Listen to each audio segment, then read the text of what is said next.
Yeah. You read it. Go.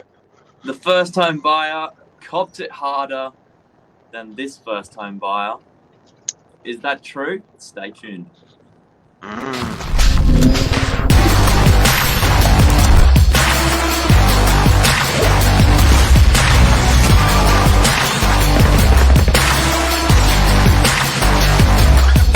the ringleader, so listen up.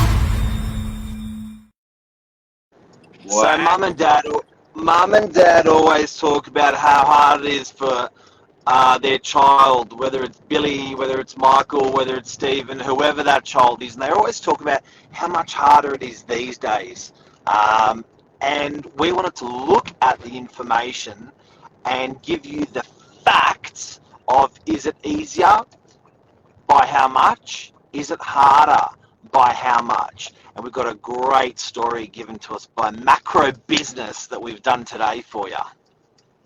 It's not all in your head. I think parents and kids, very much overthink this in their head, and they say, back in my day, well, we've got the facts and the figures to argue all of this as of this morning. It's there. It's true. And you know what? I guess, look, it is potentially easier, harder. What do you do to get around it? I guess is the thing we've got to all work out together. We're all in it together. But something to look at very interesting that I found today was the peak ownership in Australia. It's become less trendy to own a property. More so the fact that we're almost gone back to 1950s without property ownership. That's the amount of people that actually own a property in their lifetime in Australia, outright or with a mortgage. Yeah. So, as the big red words say, it peaked in 1966, well before my time. But Mark, I suppose you weren't even kind of operating in back then, were you? You're not that old. Yeah, thanks, Billy. It's no, I wasn't even in a womb. I was not there.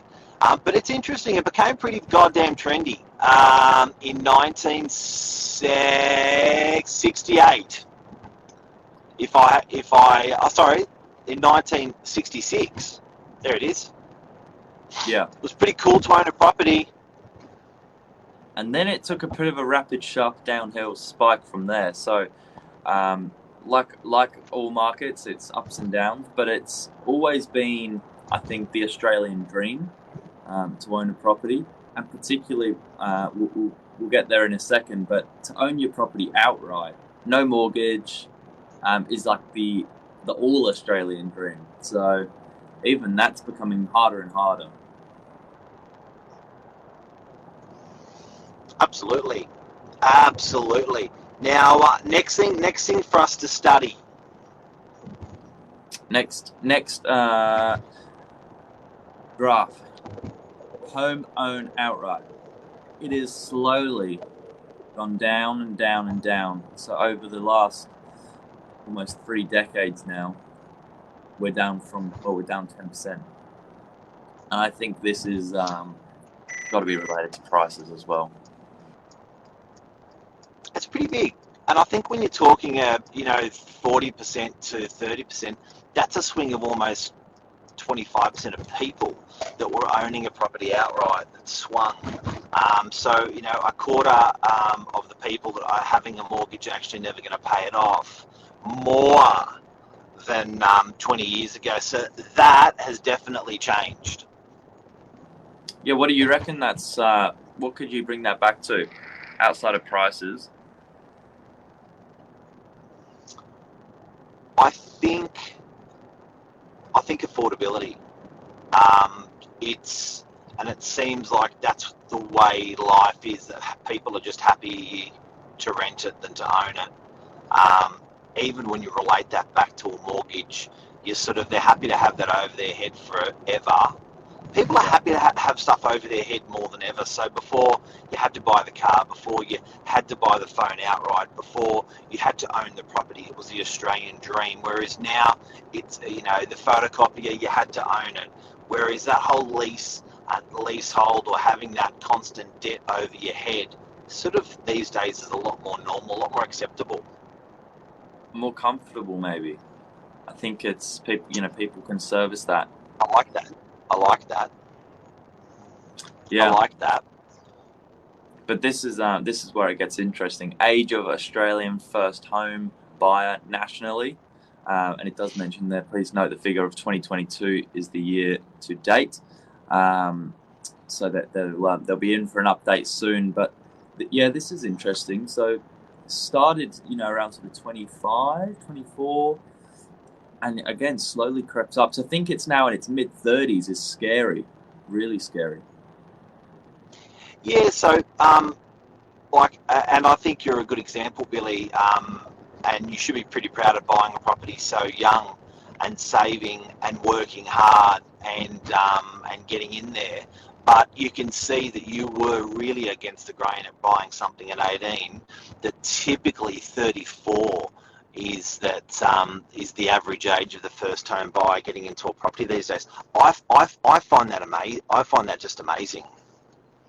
Yeah, I do as well. I think we spoke about it yesterday. Northern Beaches, there's definitely a bit of a bubble. Again, I think there's incentives there from parents really trying to help kids get into the market. I think the Beaches is definitely one of the trickiest. It's no doubt one of the most expensive. But 34 is it's really old. And when you consider what a property value does over 10 years. In our core area, it's almost doubling. That's has a long impact into someone's sort of life. It's almost. It just, when you use the connotation, when you're saying first home buyer, the thing that comes to my mind is not a 34-year-old, which is now the national average. Yeah, so true. We've got a few comments here as well. Ownership will go like Europe. People don't get in, need to invest first, then buy the dream home. It's so well said. So many people worry about buying your perfect forever home. Just start with something that you can actually get yourself into. Build on that. We all did. I did, you did, we did, we all did. And I don't think that's ever changed, right? But people's mindsets certainly have. Now, Billy, this really played on my mind what's on the screen at the moment. This overnight, this really played on my mind. This messed with my mind. That's a lot of money. It's a lot of money. I did think to myself, this is impossible. How does a first home buyer do this? If they've got to be, if they need a household income of around 140,000, for a typical, can you read that out for us? Yeah, so finder.com.au analysis said that purchasers now need household income around $140,000 to afford a typical Australian home. Meanwhile, in Sydney, it would be closer to $250,000 combined. That's really done my head in. For first home buyer to have that combined income. Now, look, I guess we've just said that the first home buyer average age is 34 now. Fact. I guess when you're 34, combined income, of 140 for somewhere in Australia, sure. 250, each party's on 125 each, and they're trying to have kids.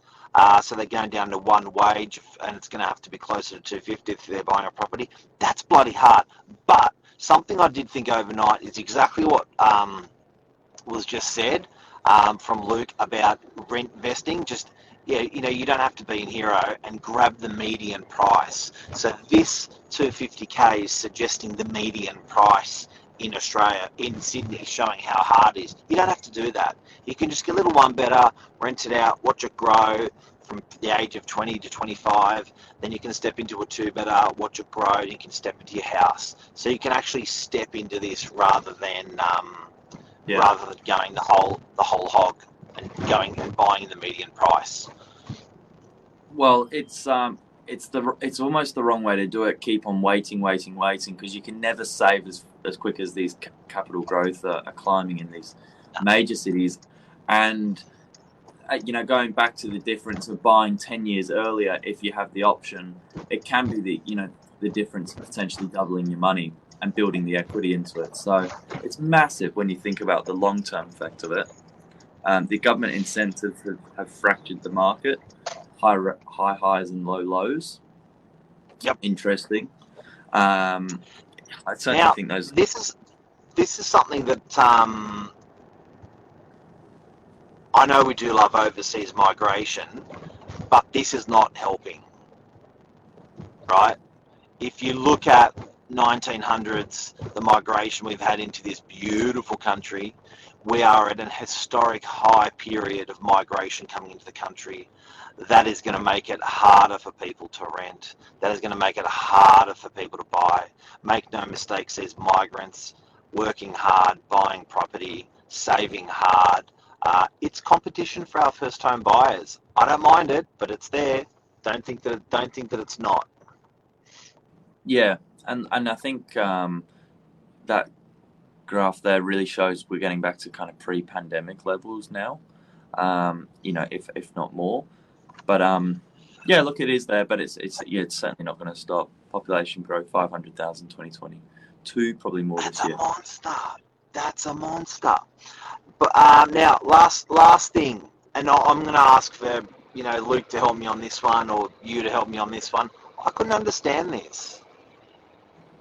Home ownership versus home prices relative to incomes. So your blue line home ownership rate,